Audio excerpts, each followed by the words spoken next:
already have said that in linear regression, the variable x takes a continuous value. Here we are trying to show something. See this, in case of linear regression, feature variables can take any values, like if the equation is y equal to a plus bi xi, that means b1 x1, b2 x2, b3 x3, in that way. And then you will see that y's value will kind of vary from minus infinity to plus infinity, depends on x's values. That means this is the independent variables value can vary from minus infinity to plus infinity. So it's a continuous variable, and based on that, y's value also vary. But you understand this in logistic regression, what we talk about, we say that the dependent variable, that means y, that value has to be categorical, because it's a classification problem, and that means it has to vary from 0 or 1. 0 means no and 1 means yes, like we said in the previous video.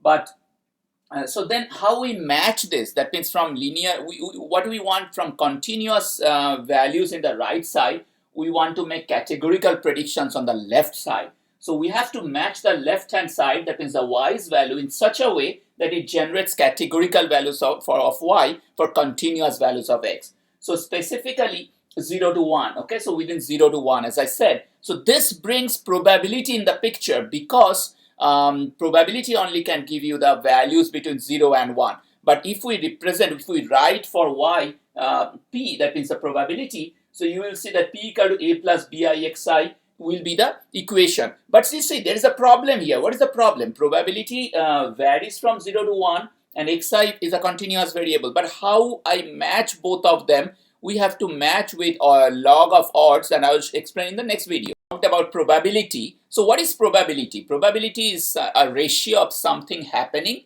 to everything what could happen. Let's say there's a sample survey where 264 females were surveyed to ask, will you buy a particular product? Then 158 of them said, yes, we'll buy a particular product, and the remaining 106 said they won't buy the product. So what is the probability? The probability is 158 divided by 264 of someone buying a particular product. Now what is odds? Odds are also called odds ratio, is actually the opposite of that. So in terms that it actually takes a ratio of the success and the ratio of the failure. So also can be said that something happening divided by something not happening. Okay, so like here we said 158 females will buy a bag, and then 106 will not buy a bag. So we can write it like 158 divided by 106. So that is 1.5. Also another way of writing, because we said it's a ratio of success divided by ratio of failure. So the ratio is 158 divided by 264,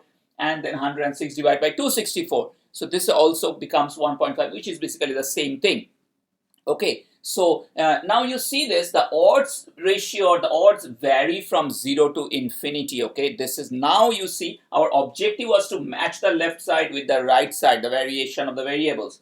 But probability will be 0 to 1. But now earlier what we said, that the dependent variable was also varying from negative infinity to positive infinity. But now we have kind of reduced it using odds to vary from 0 to infinity, which is definitely an improvement. From there we'll go from 0 to 1, and that is following. Tell this, stress on this fact that the odds vary from 0 to 1. So higher the odds, the greater is the chance of success. If you can see, the upper part, the numerator is the success, and the lower part is the failure. So the higher is this ratio, the bigger is the chance of success. So that is very important about odds.